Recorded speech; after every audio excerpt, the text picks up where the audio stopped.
Hello. So we're getting to the end of the year, 2025, and I'm gonna have to stop myself right there. I always do this. I record all of this stuff and then I don't find time or motivation to do it till that was in November, December, January. Fuck. 4 months later, I'm finally getting around to working on this again. So this was a sketchbook that took place in April to June of 2024. Wait. Oh!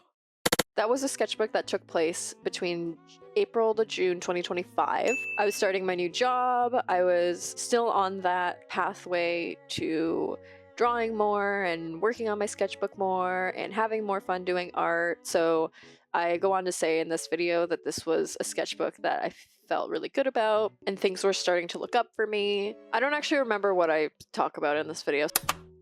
Don't worry, Mia from March 2026. Mia from August 2026 has got your back. In addition to the things that I just said I was going through and whatever, there's also a lot of experimentation with new art supplies as a result of working at my new job, new at the time. Also, further reflections on the circumstances of my life at the time, like again, new job, moving. And also there is a diary entry in there about my reflecting on my relationship to my non-binary identity in relationship to how the world, how it feels the world seems to delegate what that identity ought to be. There are some really good sketches, less bad ones, lots of comics, some OC development. This is a pretty diverse sketchbook. And again, given that this was kind of at a time where I was just like, again, just rediscovering myself and reinvigorating myself.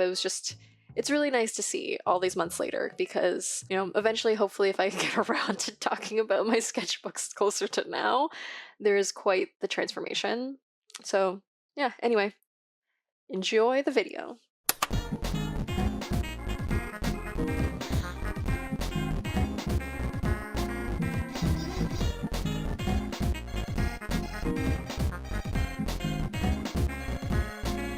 We have a thermal sticker of a self-portrait that I did on the iPad, Procreate, QR code, and Instagram handle. This was my replacement for business cards for a while because every time in the past, like pre-pandemic, that I would make business cards, I would get so fucking many because I'm like, yeah, I'm gonna give these out. But then like maybe like 6 months later, I wanted to change the design or I wanted to switch my direction for what I wanted to market myself for, my services and whatnot. I'm like, okay, well, thermal printer stickers are fun. People love stickers and I want to give stickers out for free, but I don't want to give them the ones that cost money.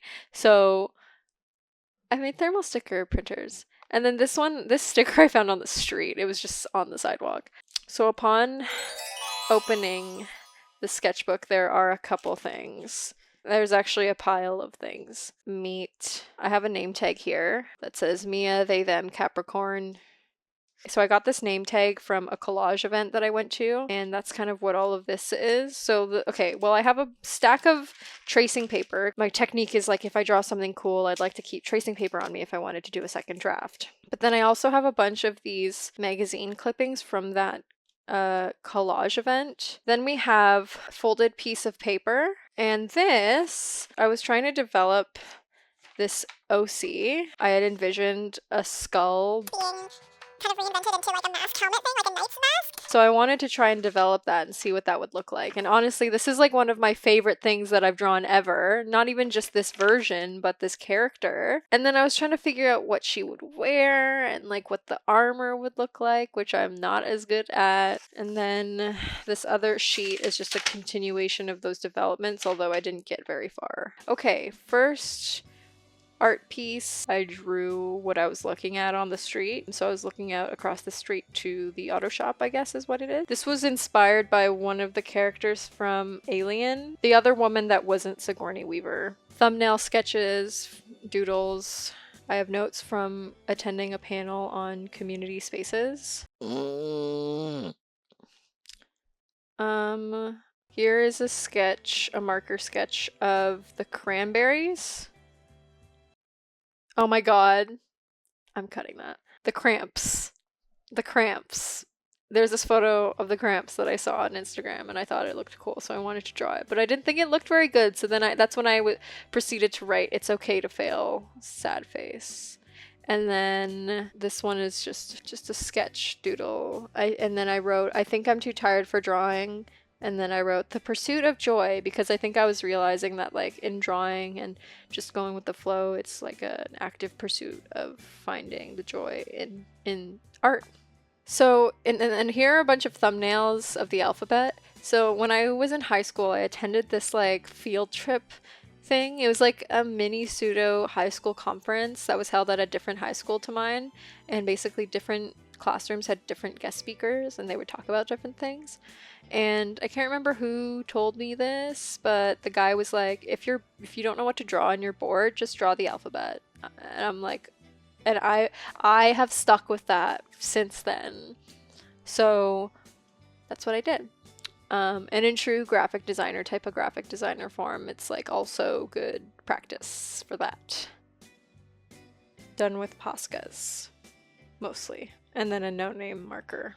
Okay, and then I have this spread here. Basically what this is... Ah!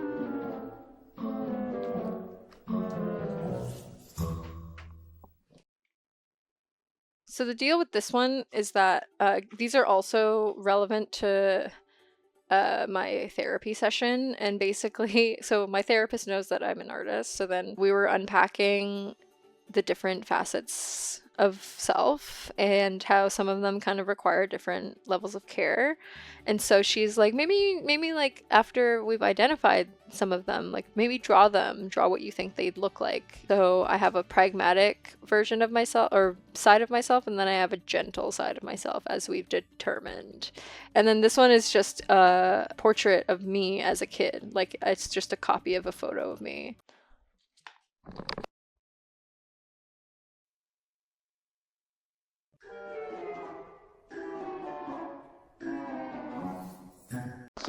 I was muted this whole time. I've got a lot to go through. I was too lazy to re-record it, so here you go. Okay, hello voiceover section. Here we have a sketch of like this elf guy. I just kind of threw up on the page. I wanted to do like an interesting like nose profile, and then from there I made this like fruity ass looking elf guy. Looks like straight out of Gay Baldur's Gate type thing. And I was actually really happy with this. This was all Posca markers and other like acrylic type markers. I thought I did a really good job on this. It looked really funky. I liked the colors, and yeah. What's next? Here we have another sketch page, some notes about things that I'm supposed to move while I was moving. 444 as an angel number because that's one that seems to follow me around a lot. More OC development sketches of the skull knight mask thing. Notes. Oh, digital soul. Okay, that's what I get into, and then it'll come up. Okay. Current landscape of AI art, AI/AI technology, is just an experiment for oligarchs and tech elites to research ways to replicate the human soul in a digital way by first perfecting AI art. Oh my god, I just can't. Digital soul. Art is probably one of the purest forms of human emotional expression, something we argue technology could never replicate. But what if it could? If AI could perfect art, they are closer to determining what it takes to digitally replicate a soul.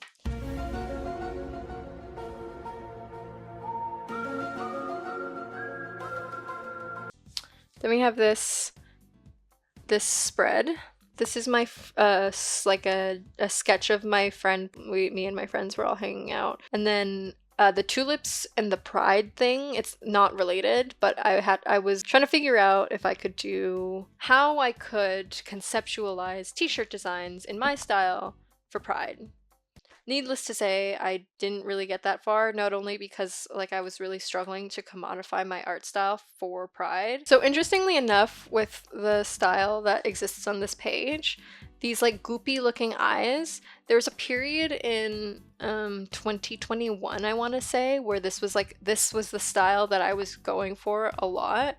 I just wanted to switch up my style, kind of a little bit more abstract and fluid and cartoony, and it was really fun. And then at some point it morphed into other styles and I just had ditched it, but I was trying to come back to it a bit here.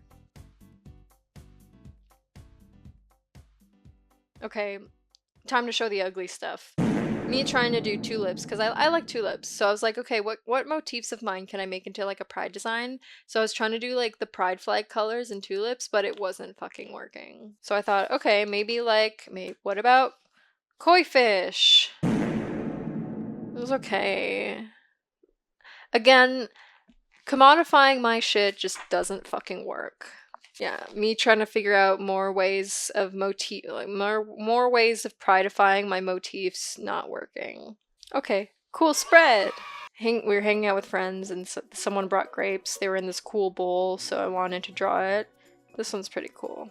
Then we have this portrait of a girl. Grocery list and X-Files doodle. Here I was trying to develop some thumbnails for a painting for work, and then in the end I had decided to go with this one. Okay, here it's a bit of a mix and match of stuff. It's just doodles and a little cartoon here of me that says, I keep forgetting that it isn't just the staying up late part of a second coffee that I need to worry about. But so what I'm getting at is that it's the jitters as well.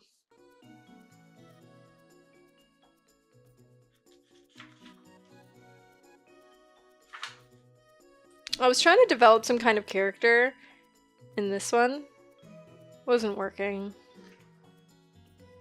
Ooh, okay, this one's good. This one's good. So here we have OC development. Started here with it abstract. I just wanted to draw something abstract first and then do something with that. And then by the time I got down here, I was like, oh, that shape is really interesting. Really like that. And then I moved on to this one, and then I just kind of kept going with it, started texturizing the hair, and I'm like, this is kind of cool. Like, what if, just make the skin green? And what if she's like Goop Girl? So I had developed this character with a couple directions. I decided to conclude that both directions are this character. She has a dual identity. So it's like when she's in her human form, her name is Emery. If I ended up making a story about these characters, I said that she's a closeted gay. And then her like superhero, like mutant form is Goop Girl. And she's a slime-based person. This page here was mostly just that I was trying to get rid of extra paint that I had on my palette, and this is what I made. Same thing with this, trying to get rid of extra paint, and these are actually thumbnails for, again, I was trying to design something for work.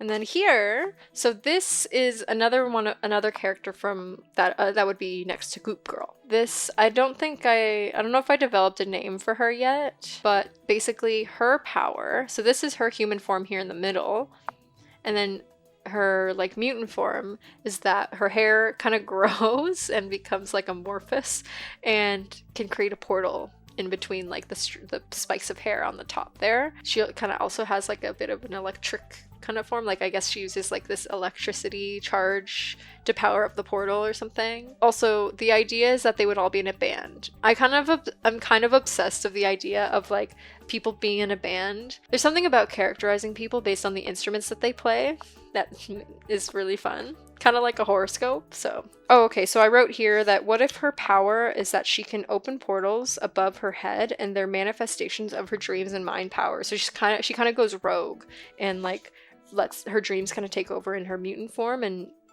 they come out in her portals. Oh yeah, so here I had tried to develop a trio. So a bit of a callback. So yeah, we have Goop Girl, Emery, we have whatever she would be called, and then this character on the end here, so she has a motorcycle helmet. She's like a motorcyclist cyborg. So it's not that she has a mutant form, but I guess she's like robotically engineered. And this helmet, if you may remember, is a callback. So I wanted to do something with that. I thought that might be cool. And like the wires that come out of her helmet. So like she puts the helmet on and it can connect to her head, I guess, is the idea. But the loose wires can emit some sort of power, I guess, that she can utilize. With these, I was just trying to do like an abstract shape and like fill it in and do something with that and see where it goes. And I think I actually really like this. I probably could make stickers out of these, and I forgot that they existed. Here I was swatching Neocolor 2, Caran d'Ache Neocolor 2s, which are wax water-soluble crayons. And then this is like a brain scan thing. Cute tiger and comic. So I'm gonna read it out. The comic is as follows. I saw an artist/designer I like post about an article online that featured them and their art. Quote unquote, so-and-so breaks barriers with bold lines and cool shapes. It made me think about how much I don't want to be shown to the public through headlines. Of course, that's the unpopular opinion, and as artists, we're often shown our ideal path, which usually involves fame and recognition. I don't want to be a headline. I don't create art so that I can be known. I create art to share and receive. When I thought that I wanted my art to be held and seen or on a smartphone, wait. When I thought that I wanted my art to be held and seen on a smartphone was not what I envisioned. More comics. Holy shit, we have more comics here. Okay, we were comicking off. Karma. June 10th. When we imagine getting bad karma back, it usually looks like car accidents or falling victim to a major financial scam. But for me, it looks like failed attempts in the kitchen. Or worse, scratching the coating on my good pan. And we have another karmic comic. Karma, God's point of view. Karmic God headquarters. Next up on Karmic Return is Mia Y. Pedestrian Rage. Pedestrian Rage is my crime. Karmic crime. Oh, guilty of potty checking an unsuspecting pedestrian for being in the way. How do we wish to sentence them? Car crash? Broken leg? Breakup? Death in the family? No, not enough. I have just the thing that will absolutely break them. Scratched walk. Because yeah, basically, like, this is based on a true story. I was cooking, and I was kind of in like a kind of a manic ovulation phase, and I was like, I want to cook, I want to make stuff, I'm gonna meal prep this spanakopita mix and put it into breakfast wraps, and I was like going fucking crazy with it. And in the wok, I on the recipe, I didn't go so far as to read that they chopped up the spinach before putting it in the pan. I'm like, fuck, I already put all this big spinach in. So again, okay, I usually make really smart decisions, but I was like in a trance. I decided to take a pair of scissors. While everything was cooking in the wok, I took the pair of scissors and I chopped in the wok the spinach. When this happened, I was so embarrassed because I'm like, I have nothing to say about like why I thought that was a good idea and why I didn't stop myself. And then I scratched the coating on the wok, obviously. So these are the collages. When I mentioned earlier that I had like collage clippings from a collage event, these were the collages that I ended up making.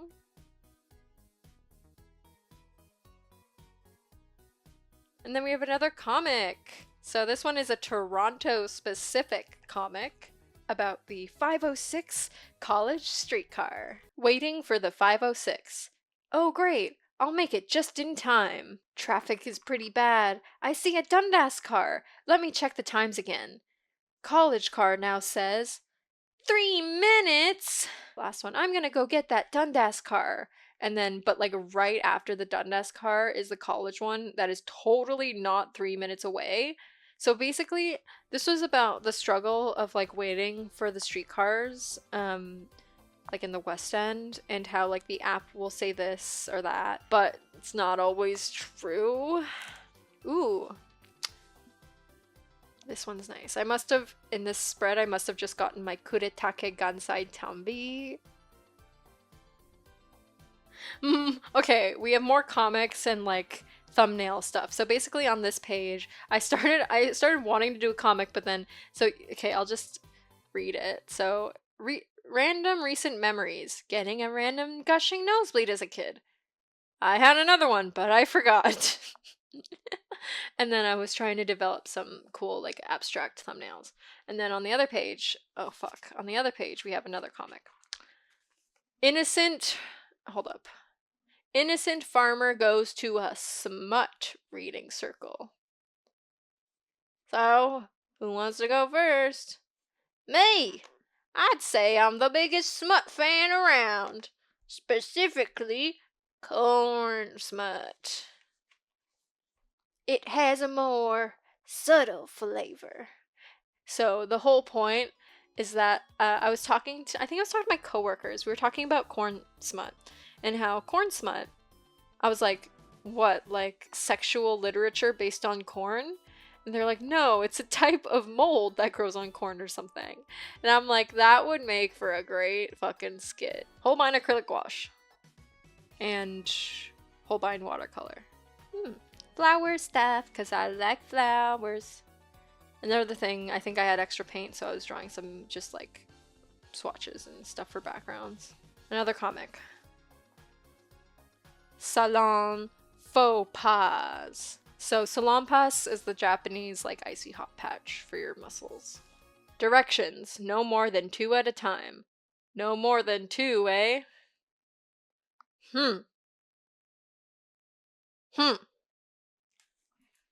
Based on a true story. Okay, here's a short diary entry. June 21st, non-binary diaries. The best way to simply describe my relationship to feminine expression is that it makes me feel like a dude in a dress. Obviously only influenced by societal norms, but the feeling is still there. I'm still not quite at the point of accepting that as an experience of transness, that I'm allowed to carve my own kind of femininity, and that it doesn't need to look like what society says it ought to. It's hard to detach external perceptions of me from my own perception of my identity. Flowers! This is actually, this one fucking rocks. Okay, and then I ended this sketchbook with a diary entry about moving. June 28th, 2025, 1:55 p.m. I'm currently sitting in what was originally my bedroom of insert address here, now turned second office for my mom. Sitting in this room is still bittersweet, but not melancholic as before. More nostalgic. I look around with disbelief that this was once where my whole life was. I find it hard to reimagine without risk of tearing up. Now my whole life is elsewhere, but also because my whole life has simply changed. Somewhere along the way I metamorphosized, and I can't pinpoint exact moments.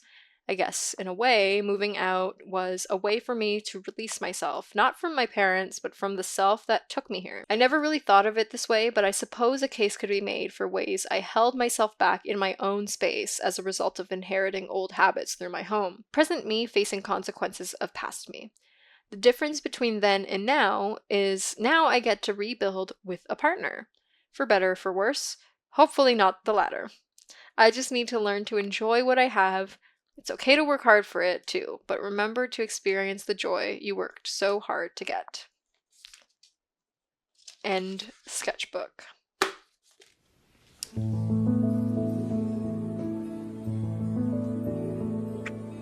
Whoa, whoa, whoa, yeah! Hi, and that settles that for sketchbook tour. Insert date here from whenever that one was. Yes, it's me from the future. Thank you for watching. If you are watching this as the first one for you from me, I recommend going to check out my other 2 sketchbook tours. When I started doing these sketchbook tours, I was starting at a sketchbook where I was going through a lot of life transitions, and in that kind of lump of life transitions was also reinvigorating my sense of creativity and love for art making. And so I feel like a lot of these sketchbooks, and once I reach a certain sketchbook in these tours in the chronological order, you'll probably see that even in this one you start to see that I'm starting to feel like myself again, despite the brand new experiences in my life at the time. So I don't know. I feel like those stories are pretty relevant to a lot of artists and just people in general. You know, sometimes you lose parts of yourself and find them again. So if that's something that resonates with you, then definitely go check those ones out. When I will make another one, I don't know, in like probably a year. So yeah, thanks for watching and see you later.